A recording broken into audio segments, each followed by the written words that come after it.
Ora ka shkuar 9, duhet të fillojmë të mësojmë të jemi konkret dhe korrekt, që kështu do të fillojmë me pjesën e prezantimit dhe temës që unë kam zgjedhur për diskutim sot.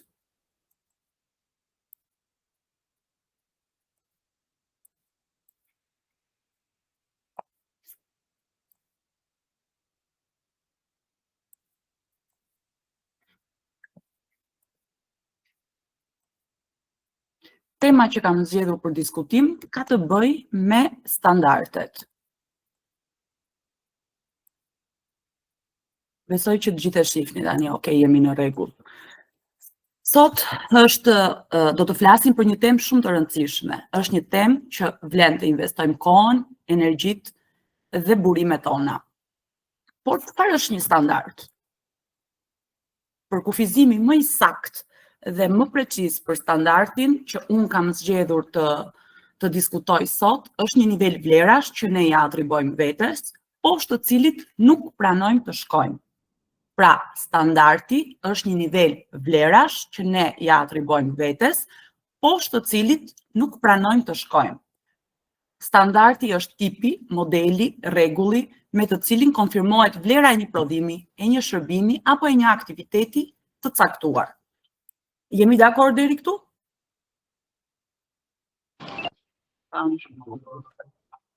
Standardi është modeli ynë i sjelljes. Çdo herë që ne veprojmë, si në jetën personale, si në jetën profesionale, kemi një standard. Ne adoptojmë atë në mënyrë të pavetdijshme. Në këto modele bëhet pjesë integrale e veprimeve tona të përditshme, e marrëdhënieve dhe e kontakteve që neve kemi në përditshmëri. Por çfarë janë standardet? Ne vetë, a kemi standarde? Si i zbatojmë ato? Sa të qarta i kemi? Sa precize janë?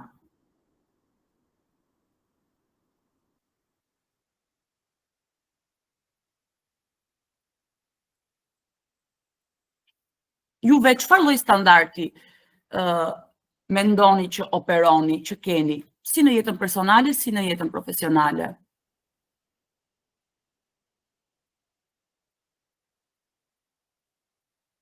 Jeni dakord me mua që standardi është një mënyrë orientimi e jona në fushën personale, në fushën profesionale?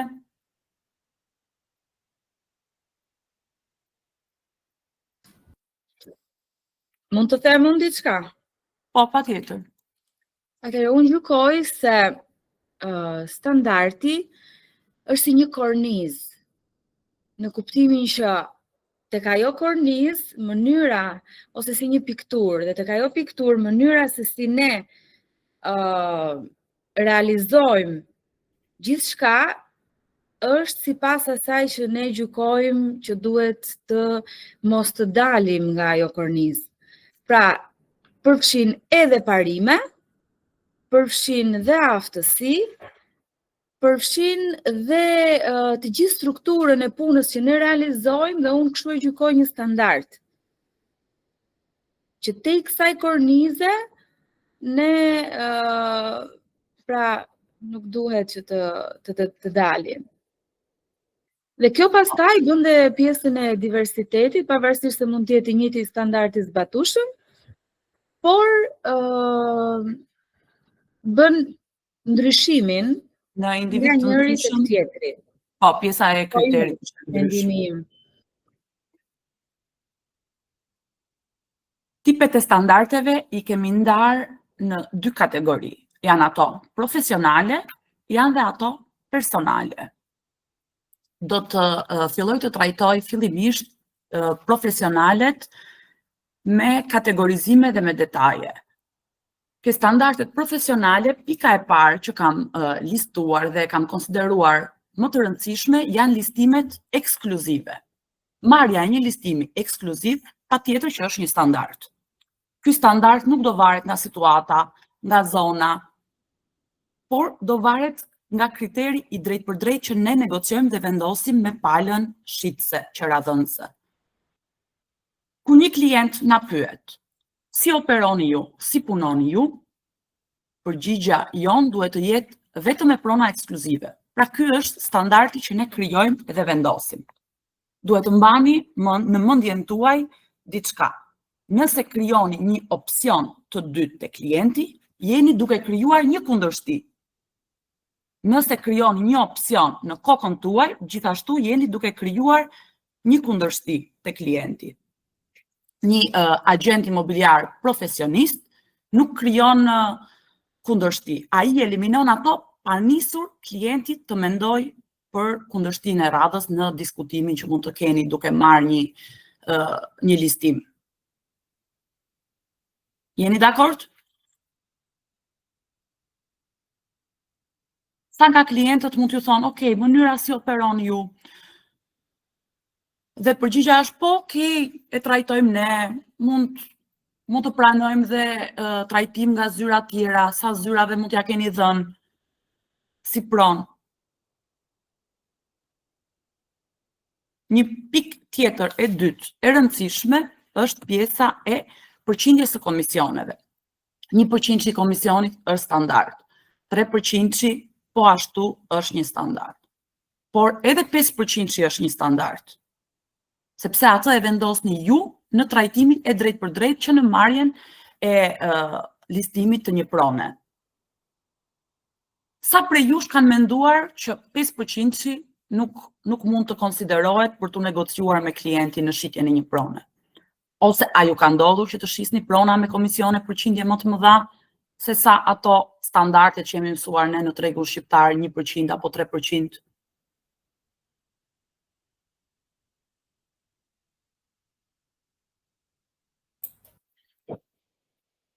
A mos me vetmja që kam shitur pronë me 5% komision dakordsi me në nënshkrim nga pala shitse?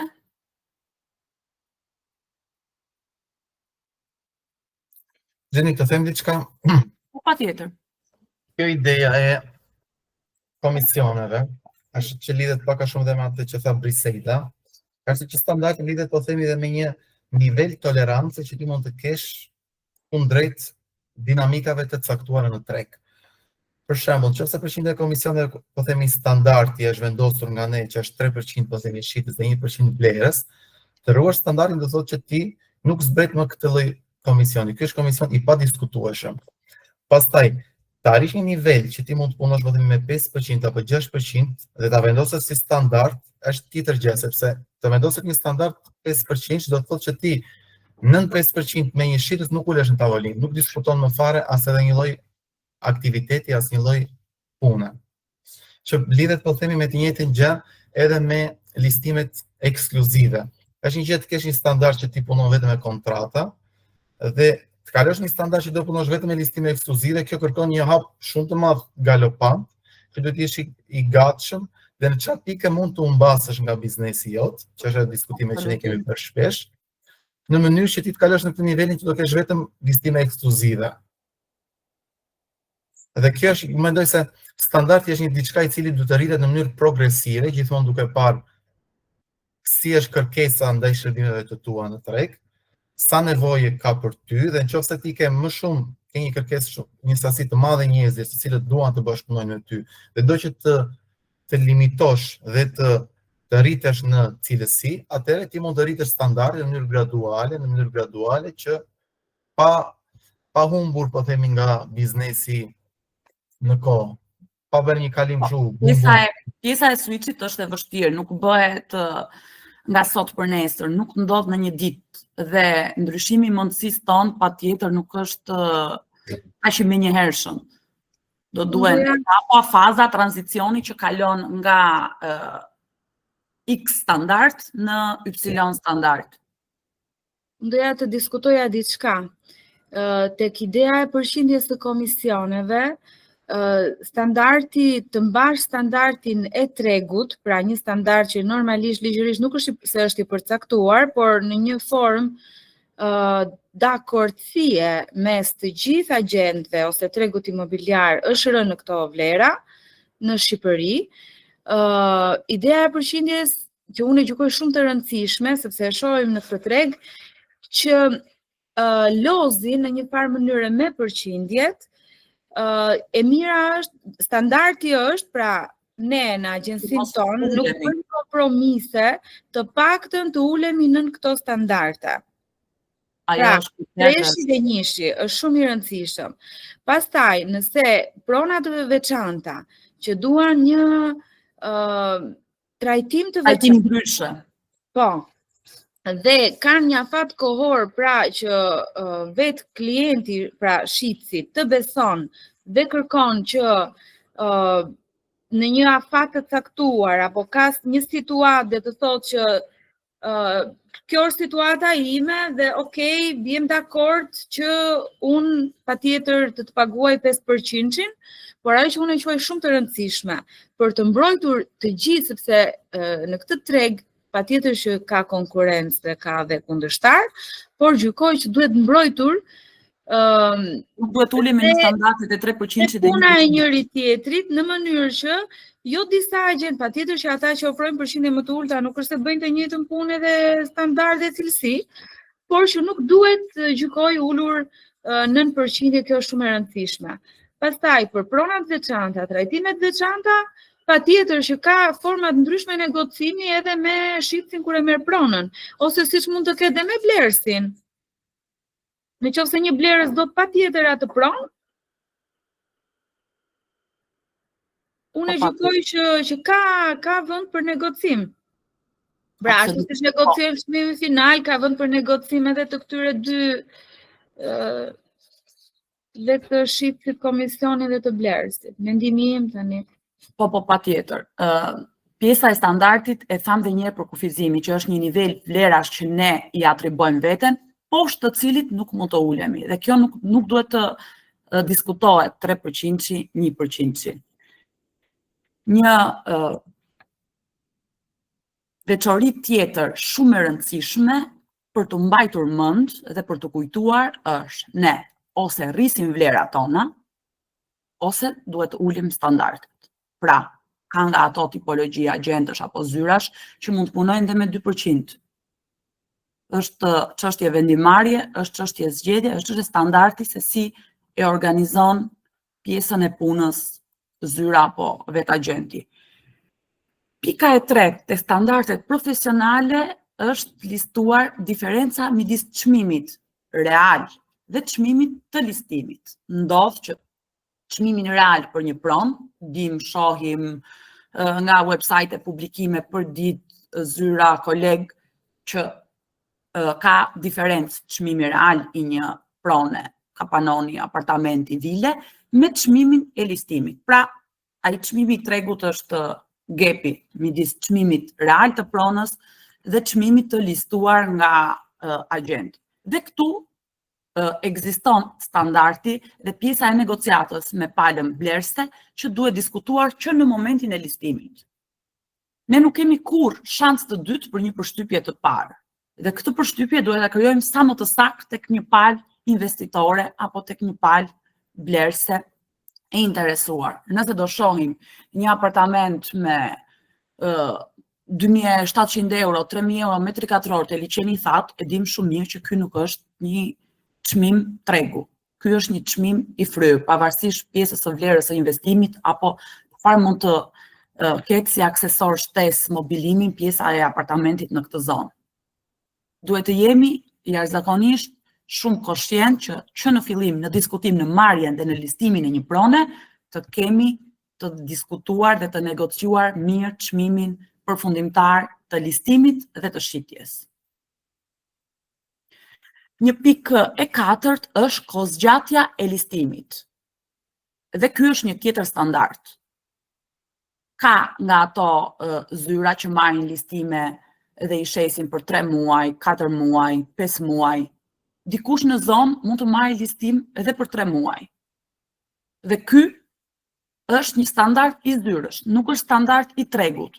Ne nuk mund të ngrem standardet tona në bazë të standardeve të tregut. Ne i ngrem standardet tona vetëm në bazë të kompetencave që neve zotërojmë dhe kemi. Një pikë tjetër e rëndësishme është pjesa e kohës së qëndrimit në treg të një prone. Ka prona që qëndrojnë në treg 30, 60, 90 ditë. Në çfarë standardi ne duam të operojmë dhe si duam të punojmë? Në çfarë momenti ne japim deadline-in e shitjes së pronës tek pala shitse. Sa ditë lini në dispozicion ju nga marrja e listimit deri në mbarimin e kësaj marrëveshjes së shitjes? Me sa ditë operoni? 3 muaj, 6 muaj? Gjithashtu, shumë e rëndësishme është dhe pjesa nga procesi, nga listimi i pronës për shitje deri tek argëtimi. Janë 2 momente dhe 2 pika të ndryshme, që dhe kjo diferencë është për të vlerësuar dhe për të mos kaluar ato afatet. Nëse analizoni mirë këto të dhëna, atëherë do i ktheni përgjigje dhe vetes tuaj se me çfarë standardi punoni. Ne nuk duhet i përcaktojmë standardet në bazë të sirenave të tregut, ne i ngrem standardet vetëm në bazë të asaj që mendojmë që është më e rëndësishme dhe kriter për ne si agent imobiliar apo si zyra imobiliare. Një pikë tjetër e gjashtë dhe shumë e rëndësishme është të punojmë me shitës dhe blerës të motivuar. Më ka ndodhur shpesh herë që bie telefoni, kam një kërkesë, një pronë për blerje, të jetë 150.000 euro, zona brenda Unazës, ndërkohë që një pjesë financimi me kredi, po kur unë pas marrjes së infos paraprake pyes për sa kohë je i gatshëm të presësh për të blerë pronën, okay, nuk e kam problem, më kaloj dhe 1 vit. Ky nuk është një blerës për të cilin unë duhet të punoj. Nuk është një blerës i motivuar që mua më mbyll një transakcion maksimalisht për 3 muaj.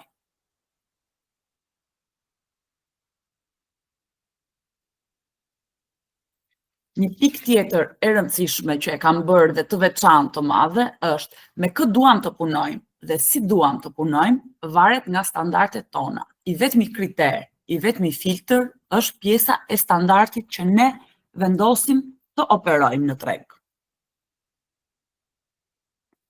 Standardet që vendosim ne sot përcaktojnë bashkëpunimet dhe rezultatet e nesërme. Përveç standardeve profesionale, një linjë tjetër shumë e rëndësishme që shkon paralel janë dhe standardet personale. Në standardet personale kanë futur si pjesën e parë dhe më të rëndësishme është koha që i kushtojmë vetes dhe familjes. Pikë tjetër e dytë, formimi dhe trajnimi, përkushtimi për të arritur një ekspertizë në një fushë të caktuar. Gjithmonë klienti ju vlerëson aq sa ju vleni, ose aq sa vlerë transmetoni ju te kjo marrëdhënie e krijuar me të, listim apo kërkesë për blerje. Pika e tretë, udhëtimet që ne planifikojmë. Sa prej jush kanë një agent të organizuar dhe din çfarë pushimesh do bëjnë për pjesën e festave të fundvitit ku do shkojnë, apo çfarë pushimesh verore kanë vendosur të organizojnë. Nëse nuk dim ku do shkojnë, edhe ky ka të bëjë me standardin, edhe me organizimin e vetes tonë. Librat që lexojmë, gjithashtu janë një standard. Mund të lexojmë një libër në vit, mund të lexojmë një libër në muaj, mund të lexojmë një libër në 6 muaj, mund të lexojmë 3 libra në muaj, gjithashtu dhe ky është një standard. Ushqimi që konsumojmë. Nuk po flasim këtu për pjesën e procesit të ngrënit, po eksperiencat që ne i kategorizojmë të veçanta, ndryshe.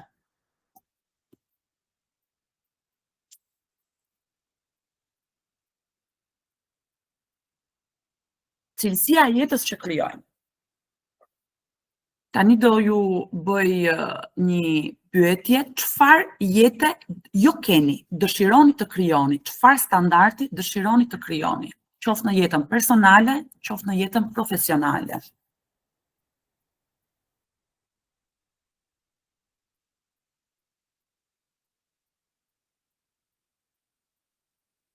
A ka dikush që do të ndaj një standard, një eksperiencë nga jeta profesionale apo personale?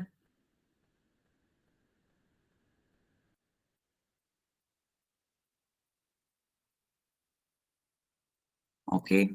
Askush nuk dëshiron të flasi sot. Çfarë standardi duam të arrijmë? Në pjesën e standardit që duam të shkojmë. Pra dhe nëse nuk jemi, duhet ta kemi synimin për të arritur. Nëse neve do bëjmë një udhtim nga Tirana në Milano për shembull, kemi disa opsione zgjedhje. Një opsion është economy class, një opsion executive class, por në të njëjtin destinacion në Milano mund të arrijmë dhe me private jet. Janë 3 opsione të ndryshme për të na çuar në të njëjtin destinacion. Diferenca është pjesa e standardit që ne duam të arrijmë me veten. Dhe mos harroni, pengesa më e madhe për suksesin financiar tonin është frika. Nëse ju e mposhtni frikën, atëherë keni bërë 90% të punës. Jemi dakord?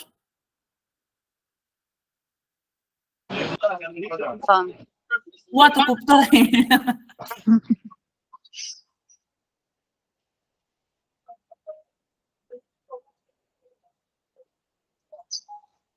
Sa herë ju ka ndodhur që kjo ndërtesë është shumë e bukur, po unë nuk e listoj dot, nuk e marr dot përsipër sepse nuk do ta shes dot.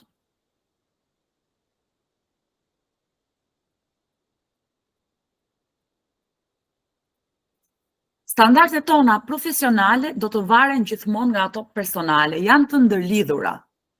Nëse ne nuk e shtym veten, nuk fitojmë. Dhe nëse nuk investojmë, nuk ecim dot përpara. Investim në trajnime, investim në standardet tona personale.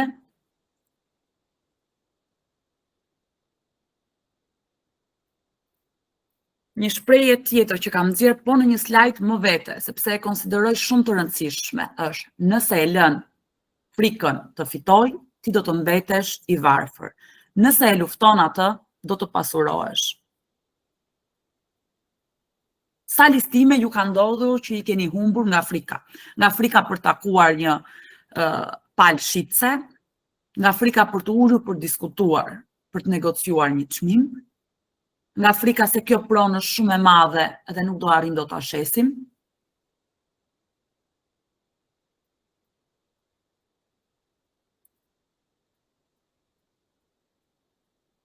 Sa herë ju ka ndodhur?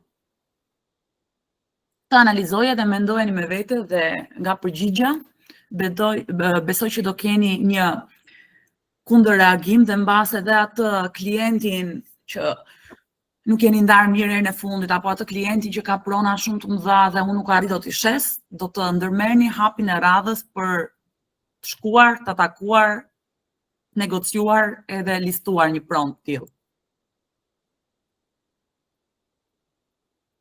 Standardet i ndajmë dhe në 2 tipe. Në standarde fikse, pra ato që kemi fituar dhe kemi konsoliduar që nga lindja, dhe në standarde të ndryshueshme, ato që duhet të fitojmë dhe të kultivojmë, ato që duhet të ndryshojmë në veten tonë, si në mundësi, si në procese.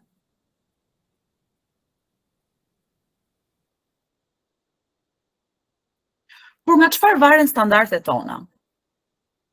E gjitha ka të bëjë me pjesën e mindsetit, me mentalitetin tonë.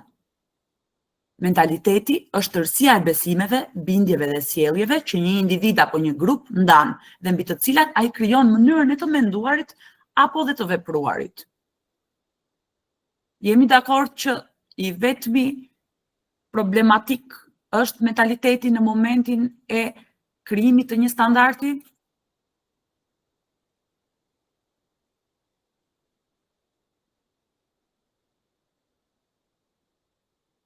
Por mundësin tonë, kush e zgjeron? Ëndrat tona.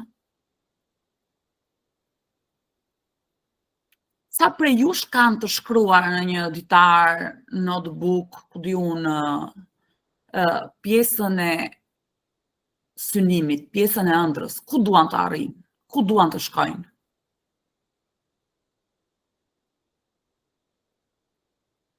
Unë e bëj shpesh edhe në këto aplikacionet e ndryshme kam ëndrrën time të shkruar në password, sepse e përdor dhe duhet ta rikujtoj dhe ta updateoj shpesh.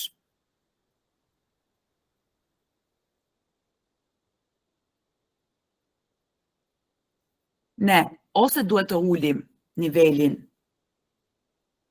e ëndrave në nivelin e të ardhurave, ose duhet të rrisim nivelin e ëndrave në nivelin e të ardhurave. Jeni dakord? Po.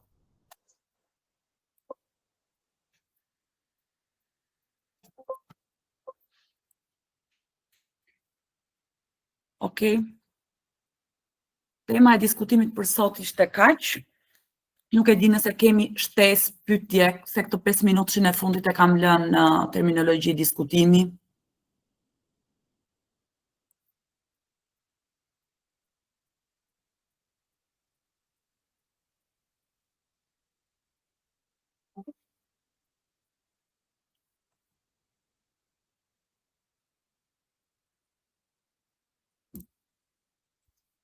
Okej, atëherë nëse nuk kemi pyetje, unë ju falenderoj për kohën. Do të rishihemi në seancat e ardhshme dhe të radhës. Duke kaluar në të mërkurën e javës tjetër e ardhshme. Faleminderit Gjinsi. Faleminderit Gjeni. Faleminderit. Faleminderit. Faleminderit. Faleminderit. Faleminderit. Faleminderit. Faleminderit.